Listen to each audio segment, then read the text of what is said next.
Marina, pour l'Assomption, on est aujourd'hui à Nantes, comme partout en France à 18h, dans tous les rassemblements pour soutenir la flottille et demander évidemment la levée du blocus à Gaza.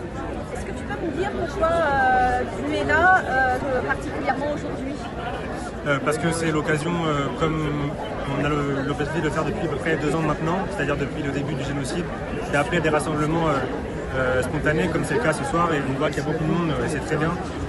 Aujourd'hui on se rallie au mouvement qu'a lancé la flottille, mais c'est un outil parmi d'autres, comme peut l'être l'Urgence Palestine, pour dénoncer le génocide qui a lieu depuis presque 2 ans maintenant, comme je disais tout à l'heure. On soutient évidemment les 12 personnes qui ont lancé cette initiative, à défaut d'avoir des gouvernants qui sont capables d'un courage politique qui manque cruellement sur un sujet comme celui-là aujourd'hui.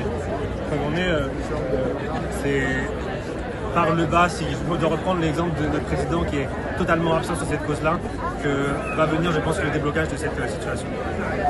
Qu'est-ce que tu penses là de la couverture médiatique?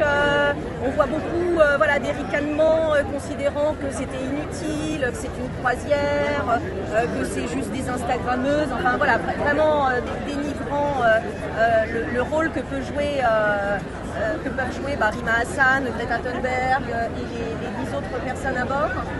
C'est un discours qui est très commun, qu'on entend encore une fois, pas même depuis 2 ans, mais depuis des décennies sur le sujet. Aujourd'hui, ce qu'on doit souligner, c'est le courage de ces personnes à prendre un bateau au regard des différents précédents des flottilles qui ont pu avoir le même engagement qu'elles, qui se sont fait attaquer, et pour le coup, certaines personnes sont mortes de leur engagement. Il n'y a rien de drôle à se confronter à un État génocidaire aujourd'hui.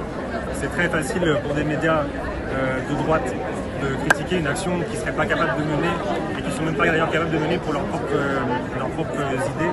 Le courage, c'est une leçon, c'est une leçon de vie, c'est une leçon d'humanité, c'est une leçon simplement d'une société qui va mal et de personnes qui cherchent à y répondre. Tu aurais un message à passer à Emmanuel Macron? Je crois qu'on n'a plus rien à attendre de cette personne. La seule chose qu'on doit lui reconnaître, c'est qu'il a permis de nous rassembler, comme c'est le cas ce soir, comme c'est le cas depuis 2 ans, de faire des ponts, malgré lui, entre différentes causes, entre les différentes personnes qui l'oppriment. Donc je ne sais pas si on peut le remercier, mais en tout cas, encore une fois, on n'attend rien d'un gouvernement qui se tait sur un génocide qui est filmé depuis maintenant 2 ans.